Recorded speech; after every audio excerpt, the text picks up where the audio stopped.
Olá, meu nome é Cauã. Vou estar resolvendo agora uma questão de cálculo do livro de James Stewart. E a questão se encontra na seção 5.1, questão de número 1. A questão pede: calcule a soma de Riemann para f de x igual a 3 menos meio de x no intervalo de 2 a 14, com 6 subintervalos, tomando os pontos amostrais como as extremidades esquerdas. Explique, com a ajuda de um diagrama, o que representa a soma de Riemann. Aqui temos o gráfico da função, a fim de ilustração.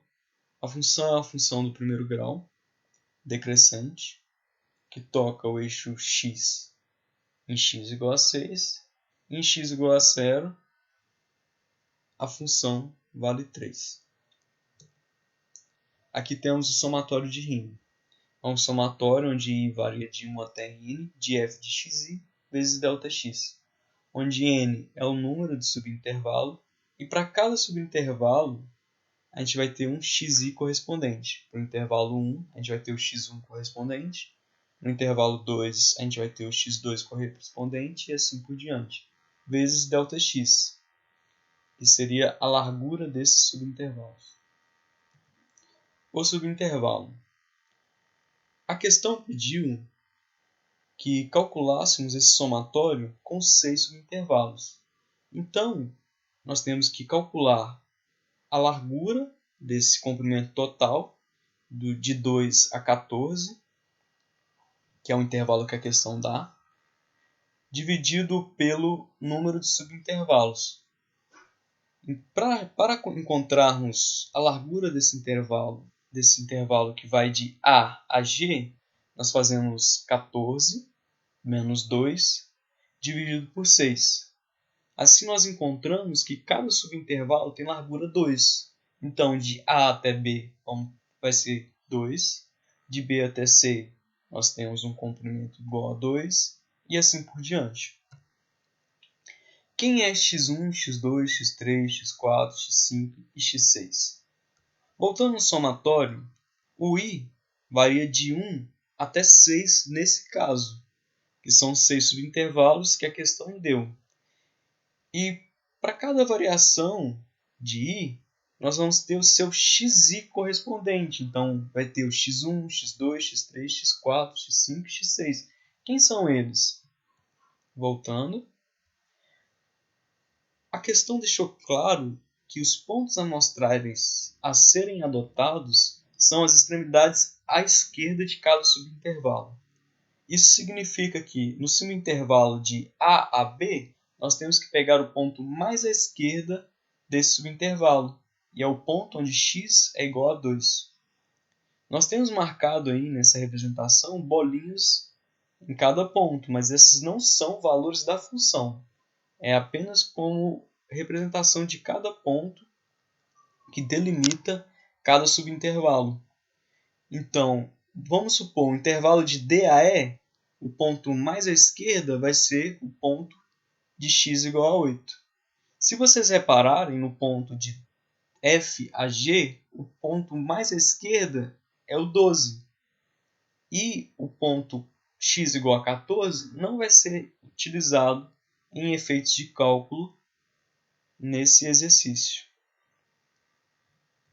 Então, nós temos x1, 2, x2, 4, 6, 8, 10 e 12. Nós já temos todos os dados necessários. Agora faltava encontrar a função nesses pontos. x1 é 2, x2 é 4, x3 é 6 e assim por diante. E aqui do lado da igualdade nós temos os seus respectivos valores da função nesses pontos. Agora que temos todos os valores a serem inseridos no somatório, podemos achar o resultado dessa expressão.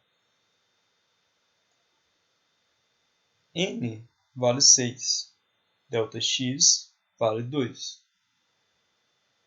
Logo após, separamos cada termo do somatório, fazendo I variar de 1 até 6, que é onde temos x1, x2, x3, x4, x5, x6. Já calculamos quem é f de x1, quem é x1, que é 2, e assim por diante. Encontramos que o valor total dessa soma é igual a menos 6. Por último, a questão pede: explique com a ajuda de um diagrama o que representa a soma de Riemann.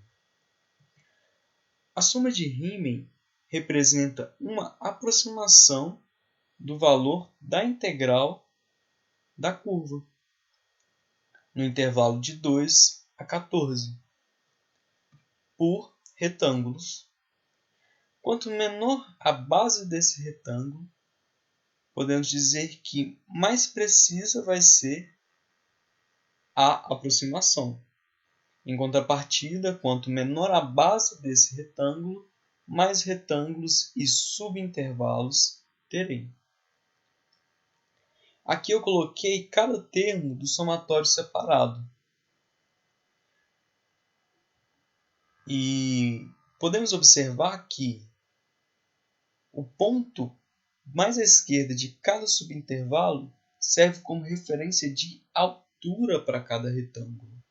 A base é sempre a mesma, que é ΔX. Vamos ver os pontos à esquerda de cada subintervalo. Desse subintervalo de 2 a 4, o ponto mais à esquerda é o 2, que é o ponto H, que vale 2. Podemos ver aqui, ó, f de 2. Quando substituímos por quem é f de 2, encontramos 2, vezes 2, que é o ΔX. Assim por diante. Esse segundo termo faz menção a esse segundo retângulo. Esse terceiro termo, que é 0, faz menção a essa linha em branco, porque aqui nós não temos um retângulo que contribua com o valor de área, porque a referência de altura é x igual a 6, e nesse ponto a função vale 0. Podemos reparar também que o resultado desse somatório é igual a menos 6. Por quê? Porque a função, nesse intervalo, ela tem uma área maior negativa, que é onde a função está abaixo do eixo x.